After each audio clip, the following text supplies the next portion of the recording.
जब कोई देश अपना एक इनिशिएटिव 140 देशों में फैलाता है तो नजारा कुछ ऐसा दिखाई देता है। ये देश है चाइना और इनिशिएटिव है belt and road project. China's Belt and Road Initiative. China's One Belt One Road Initiative. आज मंडे मेगा स्टोरी में बात दुनिया को मुट्ठी में कर्ज देकर गुलाम बनाने वाले चीन के मास्टर प्लान की। करीब 2200 साल पहले चीन में हन राजवंश का शासन था। तब यहाँ चीन में कीमती रेशम यानी कि सिल्क खूब तैयार होता। इसे उत्तरी छोर से पश्चिम की ओर भेजा जाता। इसी रूट को सिल्क रूट कहा गया, जिसे धीरे धीरे इस रूट में समुद्र के रास्ते भी शामिल हुए। लेकिन 10वीं शताब्दी के बाद सिल्क रूट का इस्तेमाल कम हो गया। 1976 में माओ जेडोंग की मौत के बाद चीन की सत्ता पर डैंग याओपिंग काबिज हुए।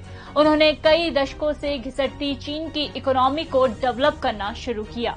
21वीं सदी में चीन की रफ्तार ने सभी को हैरान कर दिया और ये देश सुपर पावर बनकर उभरा। 2013 में शी जिनपिंग ने सत्ता संभाली और दुनिया पर वर्चस्व जमाने के लिए एक मास्टर प्लान बनाया। यही चीन का बेल्ट एंड रोड इनिशिएटिव यानी BRI है, जिसे नया सिल्क रूट भी कहा जाता है।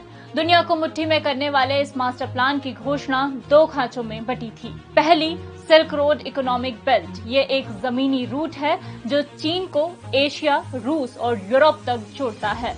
मैरीटाइम सिल्क रूट, ये एक समुद्री रूट है जो चीन के तटीय इलाकों को हिंद, प्रशांत, अरब से यूरोप तक जोड़ता है। दोनों को मिलाकर one belt one road initiative कहा जाता है, जो बाद में बेल्ट एंड रोड इनिशिएटिव हो गया।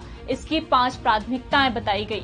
पॉलिसी में आपसी सहयोग, इंफ्रास्ट्रक्चर कनेक्टिविटी, बिना रुकावट के व्यापार, फाइनेंशियल इंटीग्रेशन, लोगों को एक दूसरे से जोड़ना। चाइना की ये 5 प्राथमिकताएं दुनिया के कई देशों को कर्ज देकर गुलाम बनाने के लिए काफी थी। इसे डेब्ट ट्रेड डिप्लोमेसी कहा जाता है। अब जानते हैं कि चाइना ये सब कैसे करता है। इस इनिशिएटिव में शामिल देशों को चीन सस्ती दर पर लोन देता है।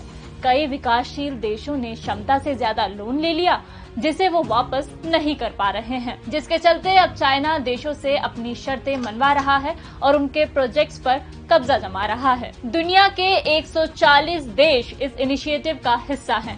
चीन $350 बिलियन का कर्ज दे चुका है। इसमें से आधे हाई रिस्क डिबेटर हैं। Pakistan, Sri Lanka, Maldives, Laos, Mongolia, Montenegro, Tajikistan और किर्गिस्तान जैसे देश चीन के जाल में बुरी तरह फंस चुके हैं। चीन के मंसूबों से अच्छी तरह वाकिफ भारत कभी इस इनिशिएटिव का हिस्सा नहीं बना।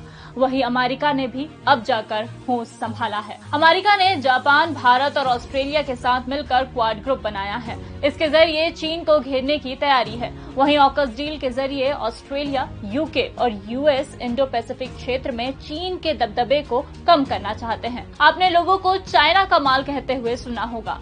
चाइना के घटिया माल के लिए अक्सर ये बात बोली जाती है।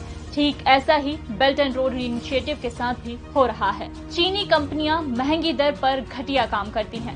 इससे प्रोजेक्ट्स रद्द होते हैं और राजनीतिक अनबन बढ़ती है। जैसे कि 2018 में मलेशिया के प्रधानमंत्री बने महातिर बिन मोहम्मद ने भी किया। उन्होंने महंगे और घटिया काम होने का आरोप लगाते हुए $22 बिलियन की डील रद्द कर दी। घाना और केन्या ने भी डील्स रद्द की हैं। वहीं कांगो जैसे देश भी इस बारे में सोच रहे हैं।